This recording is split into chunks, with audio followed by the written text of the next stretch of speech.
أي شخص لم يرى ضوء النهار منذ وقت طويل فقد يكون قد أصبح همجيا. المدينة المشهورة لاس فيغاس من صحراء قاحلة بدون حياة ميتة تماما إلى مدينة تعتبر وجهة سياحية كبيرة في الولايات المتحدة الأمريكية. صالات قمار، فنادق فخمة، حياة رائعة ورفاهية فيها كثيرة ومتعددة. هذه هي لاس فيغاس، ولكن تحت هذه الحياة أو تحت هذه المدينة كاين ناس عايشين في الأنفاق.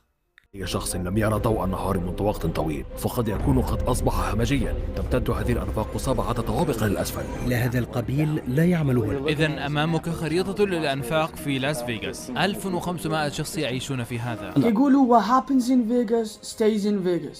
شنو ما كيوقع في لاس فيغاس كيبقى في لاس فيغاس. طبعا المدينة المشهورة اللي كيعرفها كل شيء، كيعرفوها الناس بأنها مدينة ديال الحفلات، مدينة ديال السهر، مدينة اللي كتعيش بالليل وما كتعيش بالنهار، واللي هي أكبر مدينة للقمار لاس فيغاس في ولاية نيفادا. ولكن تحت ديك المدينة اللي فيها الأضواء والتطور والازدهار والحفلات والفنادق كاين واحد الحياة أخرى اللي أكثر من 12,000 شخص كيعيشوا فيها. فاش كتطيح الشتا هادوك مياه الأمطار كيتجمعوا تحت هاد الأنفاق، تقدر أي عاصفة تخلي الناس يغرقوا في 5 دقائق.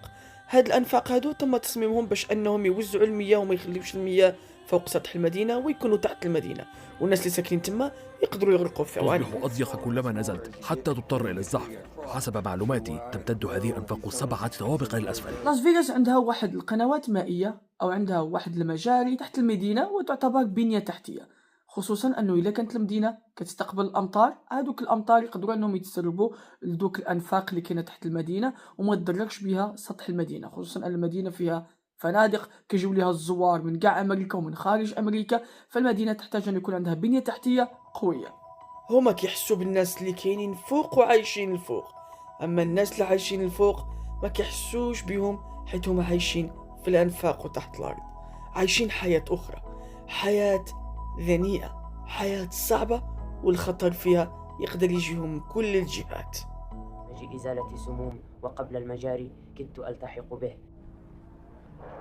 وهو ليس كالنادي. أنا لا أكذب، قد يكون.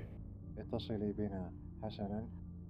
طاب يومك. مدينة الرفاهية، مدينة الأغنياء، مدينة القمار والسيارات الفاخرة. هناك ناس، كاين ناس عايشين تحت الأنفاق يعانون، متشردون، مدمنون ودائما في خطر. Okay, so when it rains, the water obviously rises and it moves faster. It starts over in the tunnel on the end over there, and then it works its obviously floods out. And how does it feel to live under these conditions? You know, to be perfectly honest, I'm grateful. I'm grateful because it could always be worse. إذن لا وهناك أشخاص نائمون. كل الطريق. نعم على طول الطريق. هل معك مصباح؟ لا ليس لدي. كفيف. كيف انتهيت هنا بفيغاس؟ جئت هنا بإجازة. حقا؟